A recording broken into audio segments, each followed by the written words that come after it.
My name's Zweber. I'm a Dakota County Master Gardener, and today I wanted to give you guys a quick tour of my, I guess, a suburban homestead or suburban rural homestead here. A wildflower mixed garden here, so it's about 4 feet by 12. We have another one over there to turn the area into more of a learning garden for the neighborhood. So there a lot of foot traffic here with people walking by. So I've gotten some signs up, and we'll go over each of the several different gardens that I have set up here to have some examples of different types of vegetable gardens. So the first garden here is a square foot garden that was developed by Mayor Bartholomew. So basically you have a raised bed. The big difference with this garden is the soil mix that's in there. It's a custom made with vermiculite, peat moss, and compost. So it's nice. It's nice further with the compost. It never hardens. It's easy to work with, and very minimal weeding for all of these gardens because you don't use the native soil in there. And each square you plant something depending on how large that plant gets. So we have tomatoes in the back. We have some squash, beans, carrots. So for example, in 1 square foot carrots, you can plant 16 carrots in 1 square foot. So very intense, compact, but very productive as well. So this is an example of a NoDig garden. One of the experts of NoDig gardening is Charles Dowding, and basically you start off with whatever area that you're going to do your garden. You lay down a foundation of cardboard, remove any large weeds, and then you put down a 4 to 5 inch layer of compost, and then you plant directly in that area, and it's very productive. This is actually pretty much all peppers that I started this year in this garden. So it's just a layer of cardboard and compost, and then I just put a border around it to retain that compost in the area. The last vegetable garden here is an example of a Karcher. So this is kind of a mini Karcher. So a Karcher, basically you dig a shallow grave, I guess, like 2-3 feet deep, and then you fill that depression with logs, preferably things that have started to rot, and then layer that with branches, larger branches or smaller branches, and twigs and leaves, and then you build that up to 3-4 feet, and then on top layer you top it off with some soil, compost, and then you let it age for several months for the wood and leaves and twigs to biodegrade, and then that will provide the nutrients for your plant. So this is just a mini Karcher. So underneath this I have decent sized branches and whatnot with twigs and leaves, grass clippings, and then I topped it off with compost. And this was just started this about 3 months ago, and then I just put a border around it just so things don't go all over the place. As you can see, things are actually doing really well in here. The rattlesnake pole bean, and the branches are made from cut off from a dogwood plant that I was trimming up. And so this pole bean plant was started the exact same time as the other one, and with the same compost and everything else, and it's only 20-30 feet apart, and this is all it's done in the last 2 months. So I don't know what's going on with it. So it goes to show you, gardening, you just never know. Even in the same yard, things are gonna do what it's gonna do, and you just don't have much control over it. So it makes no sense of being only 30 feet apart, exact same conditions, and this one is so small.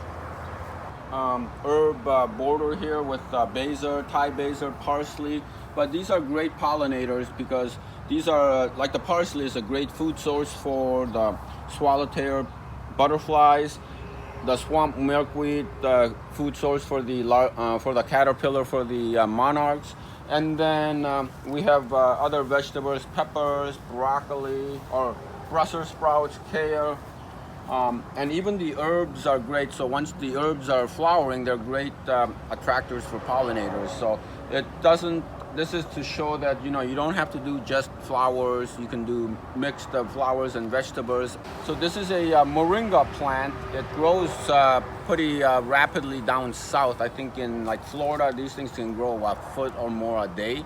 And the leaves are supposed to be one of the most healthy things for you. It has a lot of antibacterial and properties and a lot of health benefits from eating the leaves.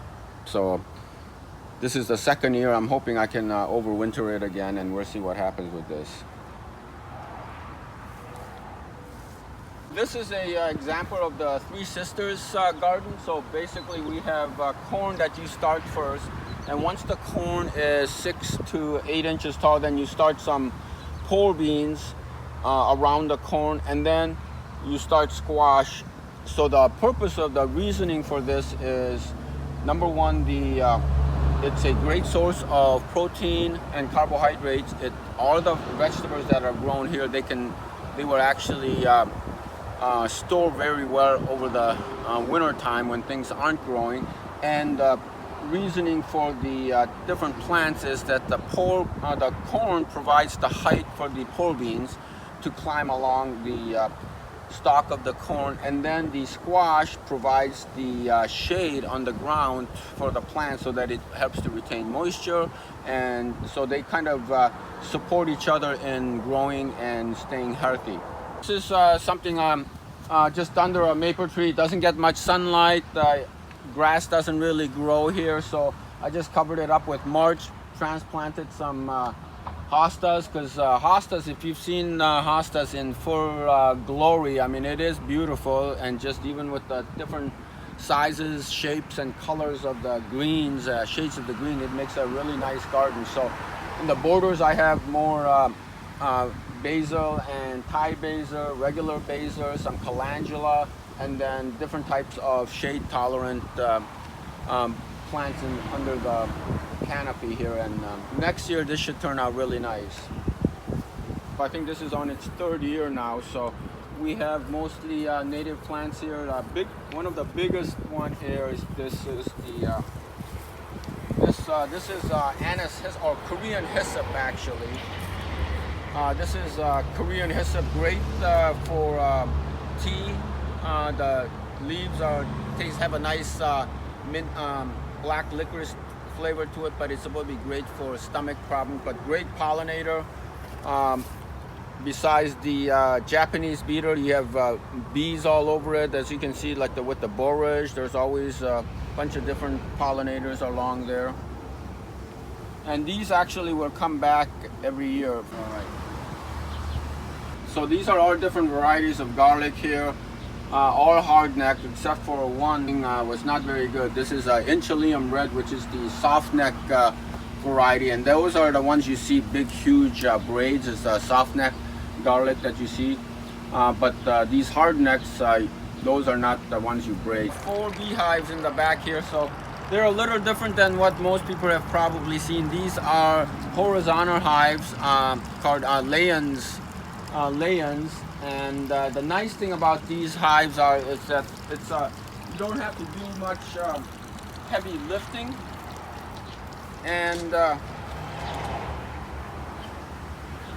so as you can see here, the hives the frames are a little different. They're a little narrower but a lot deeper than a traditional Langstroth hive. They're all accessed from the back. Typically you don't see a lot of bees on the top of, when you open up the hive, you don't typically see a lot of bees. So, and I practice natural beekeeping, meaning that I don't use chemical. I have 3 chickens here, and this is their 3rd year here. So I get eggs every day. I think they probably lay anywhere from 1 to 3 eggs a day, depending on what kind of mood they're in, I guess. So they've survived here, so it's just a homemade coop, nothing fancy. I have 7 raised beds, or 6 4x8 raised beds. I actually have a small CSA, so each one of the 4x8 raised beds is grown for a individual. They tell me what vegetables that they want to have for the season, and I plant those and see, hopefully they turn out. And then each week or whenever the vegetables are ready to harvest, I let them know and they stop by and they harvest their vegetables. So yeah, I've been harvesting a lot of beans here. Peppers are coming in along here. Onions should be ready soon. Been getting some squash here. So, and this should be nice garlic that's ready to be harvested. So these should be some really nice bulbs. So these are hardneck garlic. So they have about 6 to 8 nice large cloves. Unlike the typical ones you buy at the store where there are a lot of cloves with large cloves on the outside, smaller cloves on the inside, those are soft necks. And the hard necks, they only have about anywhere from 4 to maybe 8 to 10 cloves, but they're very large, a lot larger. So you can grow a lot of things in a small amount of space. I have tomatoes, the cucumbers on the trellises, and everything you've noticed, anything that grows or climbs, it's always on a trellis.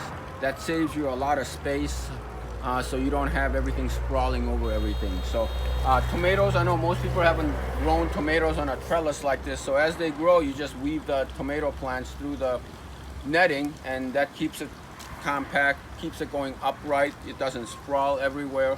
And I also trim any lower leaves and anything extra that's going all over to kind of contain it. So, and tomatoes, been getting these cherry tomatoes for a while, and these are hybrid honeycomb cherry tomatoes, very tasty, nice. And then we got cucumber varieties here. I think these are munchers. So, yep.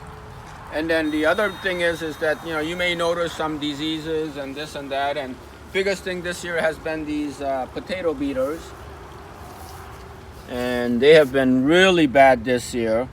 And I don't treat for any chemicals. I try to hand pick these things off, and if there are bugs, there are bugs. I just manually pick them off and trim off any leaves that are affected, like some of these cucumbers, things like that. But you know, no chemicals are used at all here. So, and they do just fine. And one of the big thing as far as chemicals go, it's hard to justify using a toxic chemical with the bees here.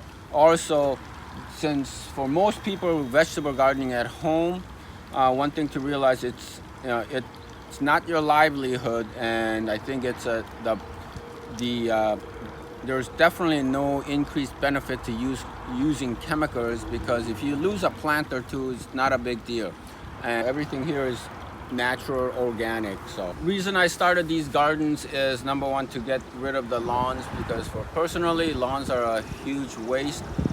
The other thing is I wanted to show people that you don't need acreage, you don't need to be out in the rural setting somewhere to have a lot of nice vegetable gardens and this and that. You can grow a lot of things in your yard and put it to good use instead of wasting your water and resources on taking care of grasses. The excess vegetables, fruits and vegetables I have, I take it over to the Rosemount Resource Center, to the food shelf there, so I can provide some fresh vegetables. And that's the main thing that majority of the vegetables will be going to. But I've met a lot of my neighbors walking down the street. They're very interested in what I'm doing. So it's a great way to share your information about what things you can do, and hopefully either people will catch on that, you know, you don't need to have a perfectly green lawn in your yard.